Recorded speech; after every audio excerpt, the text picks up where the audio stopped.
بسم اللہ الرحمن الرحیم۔ السلام علیکم۔ آج ہم پڑھیں گے اردو 101 کا سبق نمبر 25 یعنی 25۔ آج ہم شبلی نوانی کا متنی مطالعہ کریں گے۔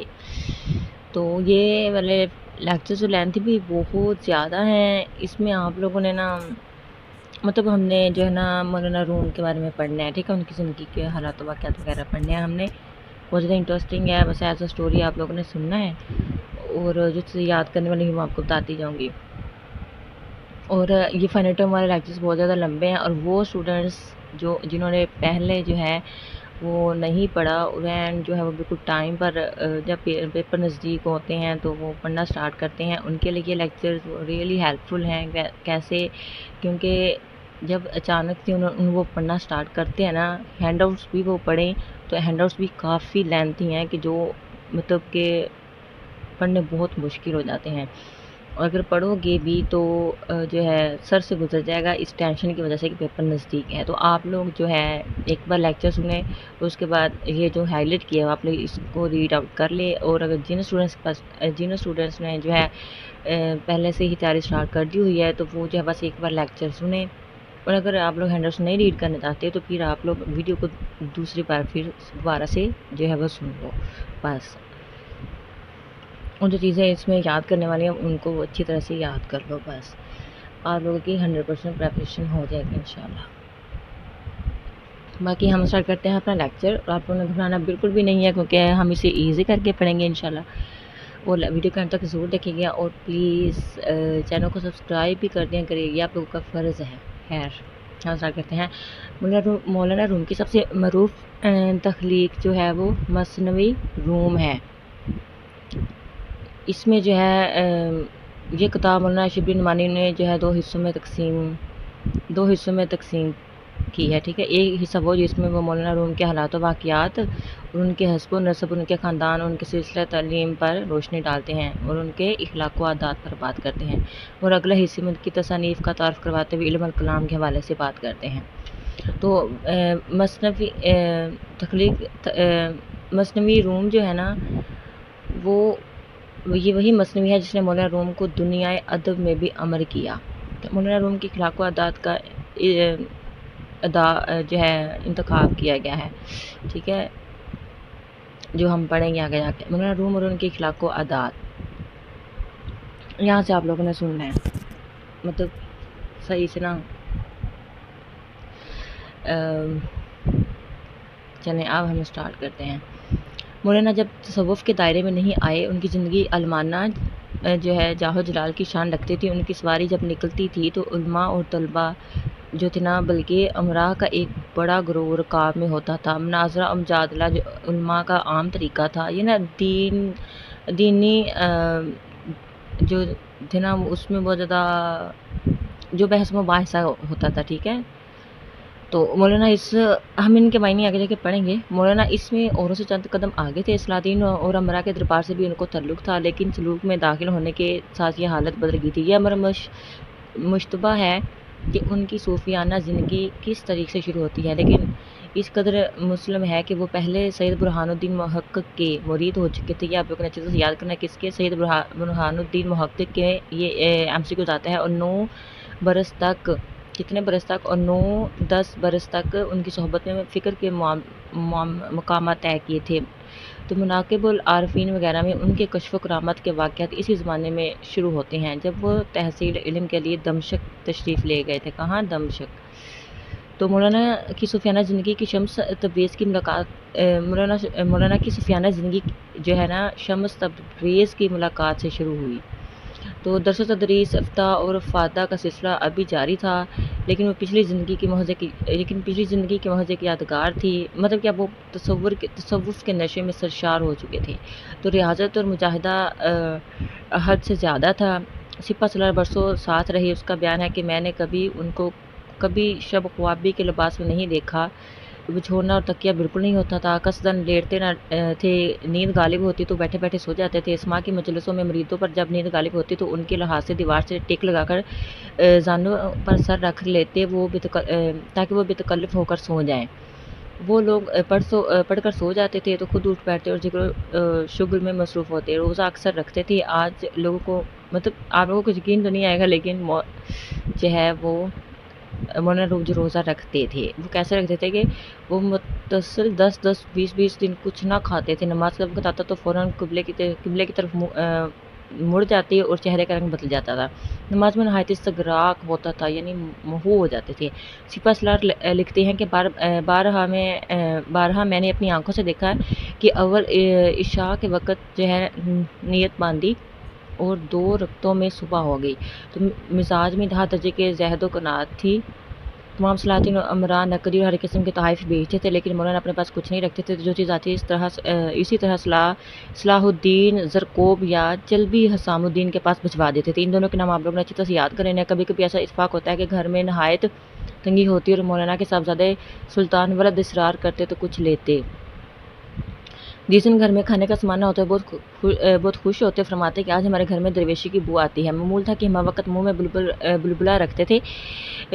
اصلی سبب معلوم نہیں، لیکن لوگ جو ہے لوگ طرح طرح کے قیاس لگاتے تھے. جلبی سے لوگوں نے پوچھا تو انہوں نے کہا مولانا ترک لذات کی وجہ سے بھی یہ بھی نہیں چاہتے کہ منہ کا مزہ بھی شیریں رہے، ٹھیک ہے، یعنی منہ بھی مٹھاس رہے. لیکن ہمارے نزدیک یہ قیاس صحیح نہیں. استغراق اور محویت اور چیز ہے، لیکن مولانا کے حالات اور واقعات سے ان کی رہبانیت کی شہادت نہیں ملتی. فیاضی اور اثار کا یہ حال تھا کہ کوئی سوال کرتا تو ابایا کرتا، جو کچھ بدن پر ہوتا اتار کر دیتے.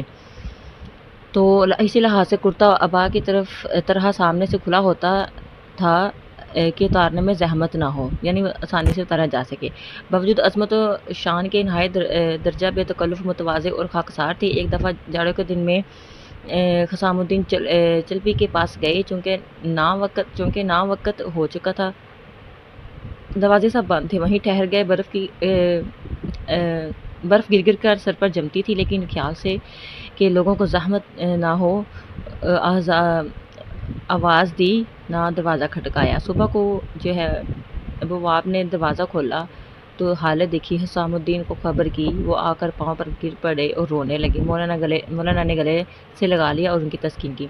باہر لغت الفاظ میں جیسا کہیں کم رکاب، گھوڑے پر سواری کے لیے استعمال ہونے والا پائیدان، یہاں مراد ہے ساتھ ہونے والے سے سلوک، شریعت کی پیروی کرنے کا مشتبہ، مشکوک، افتاء، فتویٰ دینا، مناظرہ، مجادلہ، مذہبی بحث و تمہیز، ٹھیک ہے، مجاہدہ، محنت و مشقت اور اپنی خواہشات پر قابو پانا. سماع، ذکر و اذکار کی محفل. روات جمع ہے راوی کی، یعنی روایت کرنے والا. متصل، مستقل یا مسلسل. استغراق، محویت. حلیلہ، ایک جڑی بوٹی. قیاس، اندازہ. ترک ذات، خود سے بیگانہ ہونا. رہبانیت، غیر مسلموں بالخصوص عیسائیوں کا وہ طریقہ عبادت جس میں وہ دنیا کو بالکل ترک کر دیتے ہیں. متواضع، خاتم دارت کرنے والا. بواب، دربان. بلا ترتیب، بے ترتیب، ترتیب کے بغیر. فقہ، درویشی. تو اس میں نا وہ کہتے ہیں کہ مولانا روم کے حوالے سے شبلی نعمانی کہتے ہیں کہ ہمیں بہت زیادہ معلومات تو فراہم نہیں ہوئی، ٹھیک ہے، لیکن جتنی جو ہے جتنا کچھ ہو سکتا تھا، جتنا کچھ انہیں پتہ تھا وہ انہوں نے اس میں ایڈ آن کر دیا ہے. تو تصوف کے مراحل انہوں نے بتایا کہ کس طرح انہوں نے تصوف کے مراحل اور تصوف کی منازل طے کی، ٹھیک ہے. اخلاق و عادات اور ان کی زندگی کے حوالے سے ہمیں بہت زیادہ کچھ نہیں ملتا. بہت کم لوگ ہیں جنہوں نے ان پر لکھا. ان میں سے ان کے مصاحبین تھے جن میں معین الدین پروانہ شامل ہیں، فرید الدین سپہ سالار شامل تھے، اور اس طرح سے کچھ اور لوگ شامل تھے جنہوں نے ان کے اخلاق و عادات پر کچھ روشنی. کون تھے جی؟ یہ دونوں آپ لوگ اچھی طرح سے یاد کر لینا، ٹھیک ہے. یعنی ان واقعات کی اچھا اب وہ کہتا ہے جو ہم اوپر پڑھ چکے ہیں نا ان میں کی ترتیب نہیں تھی. یہ آپ لوگوں نے ہم نے پڑھا نا، مطلب اور لیکن ہم نے پیچھے چیپٹر میں پڑھا کہ سوانح عمری میں جو ہے نا ترتیب کو ہونا لازمی ہے. ہم پہلے جب موضوع سلیکٹ کرتے ہیں، پھر ہم کنٹینٹ، اور پھر ہم اس کو جو ہے کنٹینٹ میں سے جو ہے نا غیر ضروری چیزوں کو ہم اومٹ کر دیتے ہیں، اور جو چیزیں اور ان کو ایک ترتیب سے لکھتے ہیں، لیکن اس میں کوئی ترتیب نہیں تھی، ٹھیک ہے. یہ آپ لوگوں کو پتہ ہے. جب تک ہم نا تصوف کے میدان میں نہیں آئے تھے، جب تک وہ اپنے دور کے بہت بڑے عالم دین تھے، اور اس دور کے عین نواز کے مطابق وہ بھی مناظروں میں مجادلوں میں شرکت کیا کرتے تھے، ٹھیک ہے. لیکن پھر اس کے بعد پھر وہ تصوف میں جو کافی حد تک محو ہو گئے تھے، تو پھر اس نے جو ہے چھوڑ دیا تھا یہ سب.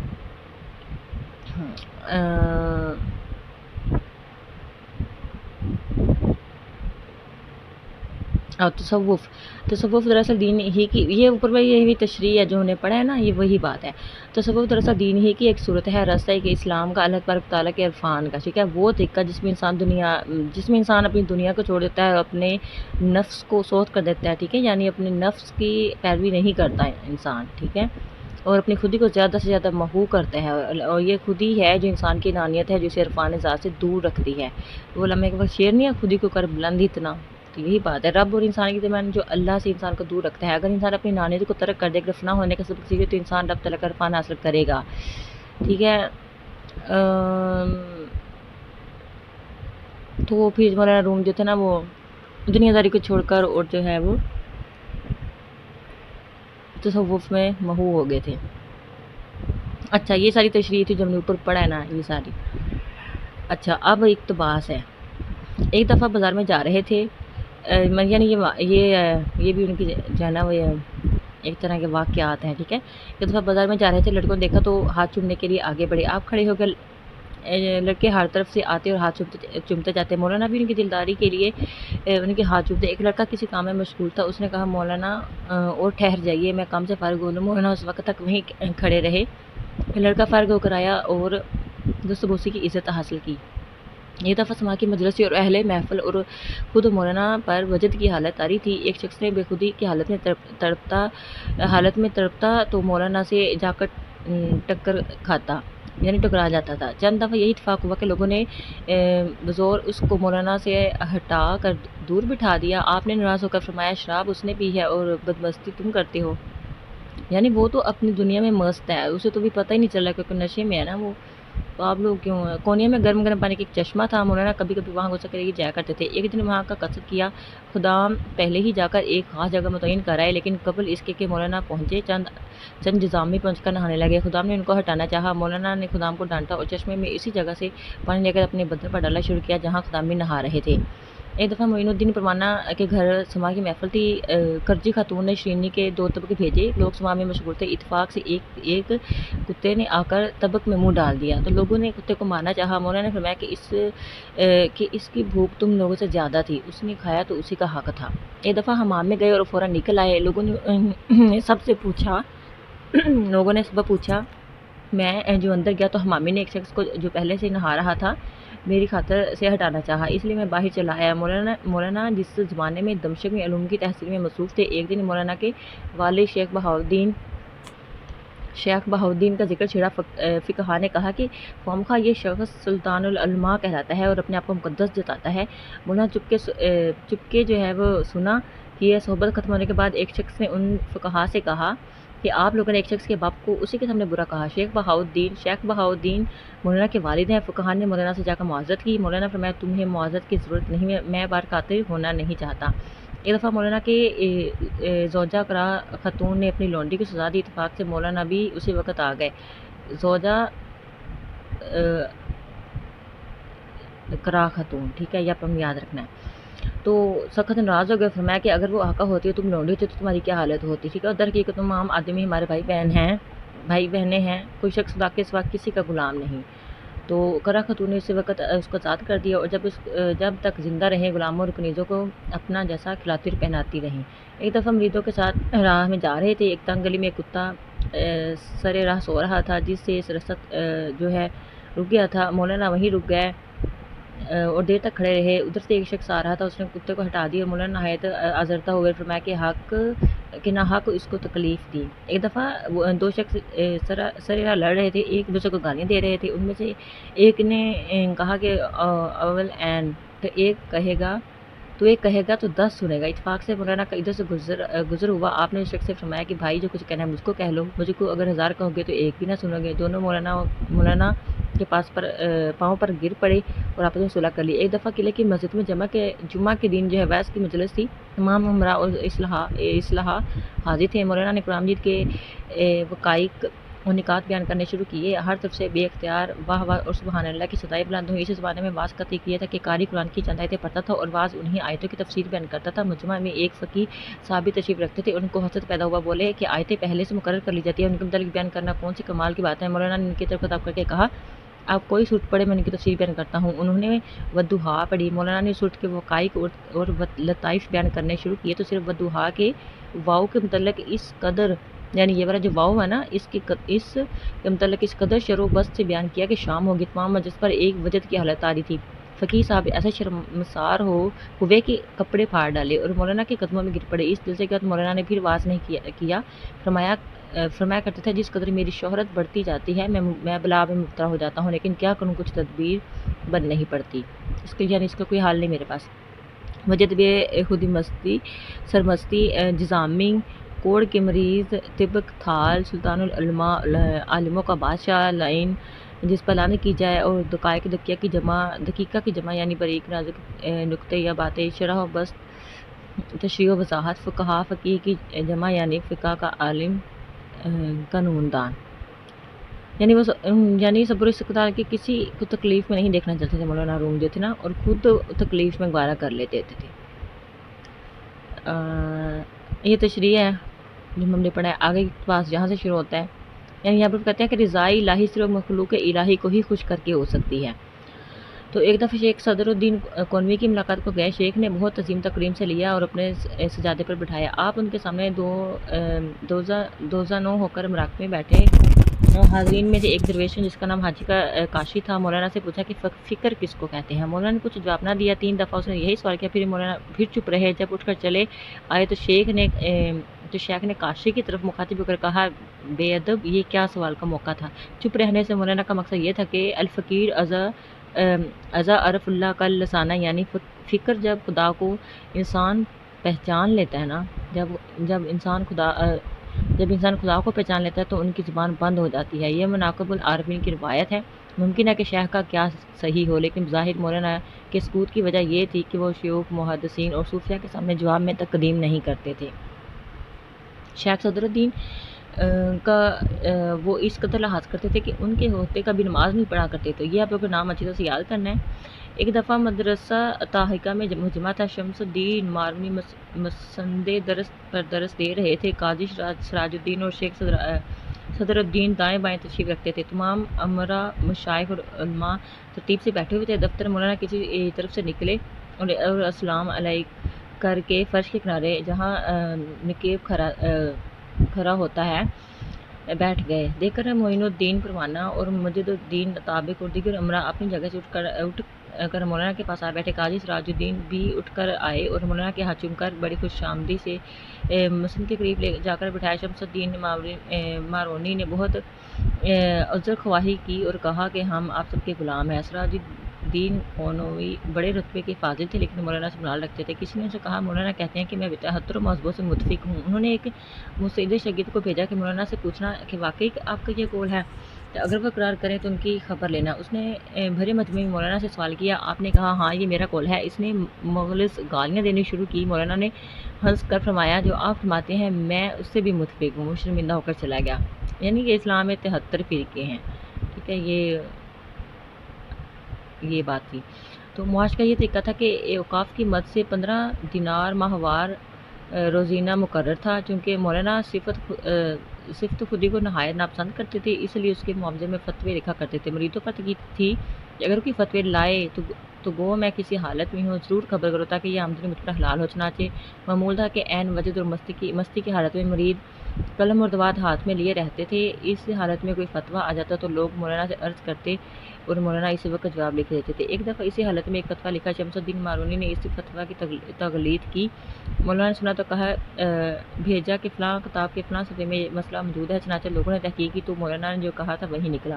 ایک دفعہ کسی نے کہا، شیخ صدر الدین کو ہزاروں روپے کا وظیفہ ملتا ہے اور آپ کو کل 15 دینار ماہوار ملتے ہیں، یعنی آپ کو کل جو ہے نا وہ 15 دینار ماہوار ملتے ہیں۔ مولانا نے کہا، شیخ کے مصارف بھی بہت ہیں اور حق یہ ہے کہ یہ 15 دینار بھی انہی کو ملنے چاہیے۔ تو ہر لغت مراقبہ، گہری سوچ میں ڈوبنا، سکوت، خاموشی، مسندار تعلیم دینے کی نشست، مغلظ غلیظ تغلید، غلطی نکالنا، مصرف کی جمع یعنی ضروریات، تقدیم پہل کرنا، نقیب منادی کرنے والا، اور عذر خواہی، معذرت چاہنا، اور روزینہ اجرت یا تنخواہ۔ یہ بھی ہم نے پڑھ لیا ہے کہ اسلام ایک دین ہے، ٹھیک ہے، اور اس کا طریقہ مختلف ہو سکتے ہیں لیکن منزل ایک ہی ہے۔ لہٰذا وہ لوگ جن پر حقیقت اشکار ہو جاتی ہے، جو راز حقیقت کو پا لیتے ہیں، وہ اس مثال میں خود کو جا کر وقت ضائع نہیں کرتے، اپنی منزل سے بھٹکنا گوارا نہیں کرتے۔ یہ وہی بات ہو رہی ہے جو اوپر سے کہا نا 73 مذہبوں پر یقین رکھتے ہیں وہ، یہ دیکھو مولانا 73 مذہبوں پر یقین رکھتے ہیں، ٹھیک ہے۔ اس میں وہ یہاں پر کہتے ہیں فرقے بھی ہیں، ٹھیک ہے۔ کچھ لوگ اسے محاورت بھی لے لیں یا فرقے، ٹھیک ہے، تو یہ وہی بات ہو رہی ہے۔ مولانا کے زمانے میں قیقد المتوفی 634، غیاث الدین کیسرو بن قیقاد المتوفی 656، 656، رکن الدین کیلچ ارسلان یکے بعد دیگرے کونیا کے تخت سلطنت پر بیٹھے تھے۔ یہ اب آگے والا اقتباس سٹارٹ ہو گیا۔ یہ سلاطین مولانا کے والد اور خود مولانا کی خدمت میں خاص عدالت رکھتے تھے، اکثر خاص حاضر خدمت ہوتے، کبھی کبھی شاہی محفل میں سماع کے مجلس منعقد کرتے اور مولانا کو تکلیف دیتے۔ رکن الدین کے بارے میں سیاہ سفید کا مالک معین الدین پروانہ تھا، جو دربار میں حجابت کے عہدے پر مامور تھا، تو اس کو مولانا سے خاص عقیدت تھی اور اکثر نیاز مند حاضر ہوتا، لیکن مولانا کو باتباع امراء و سلاطین سے نفرت تھی، صرف حسن خلق کی وجہ سے ان سے مل لیتے تھے، ورنہ ان کی صحبتوں سے کوسوں بھاگتے تھے۔ ایک دفعہ ایک امیر نے معذرت کی کہ اشغال سے فرصت نہیں ہوتی، اس لیے کم حاضر ہوتا ہوں، معاف فرمائیے گا۔ فرمایا کہ معذرت کی ضرورت نہیں، میں آنے کی بنسبت نہ آنے سے زیادہ ممنون ہوتا ہوں۔ درباریوں نے آگے بڑھ کر شیخ کو خبر دی، لیکن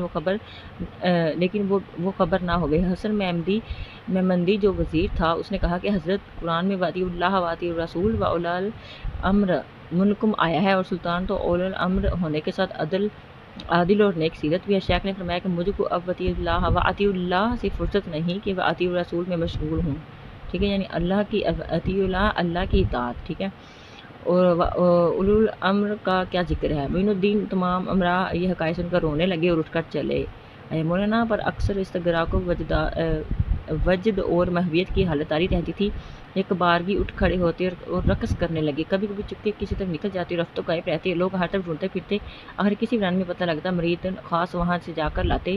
سماع کے مجلس میں کئی دن گزر جاتے کہ ہوش میں نہ آتے، راہ میں چلے جا رہے ہیں، جس طرف سے کوئی آواز کانوں میں آ گئی وہیں کھڑے ہو گئے اور مستانہ رقص کرنے لگے۔ معین الدین پروانہ نے ایک فاضل کو کونیا کا قاضی کرنا چاہا، انہوں نے 3 شرطیں پیش کی: رباب یعنی باجے کا نام سرے سے اٹھا دیا جائے، عدالت کے تمام پرانے چپراسی نکال دی جائیں، اور جو نئے مقرر ہوں ان کو حکم دیا جائے کہ کسی سے کچھ لینے نہ پائیں۔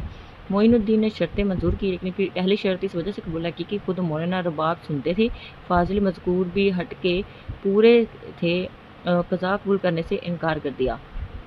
مولانا نے سنا تو فرمایا کہ رباب کی ادنیٰ کرامت یہ ہے کہ فاضل صاحب کو قضا کی بلا میں پڑھنے سے بچا لیا۔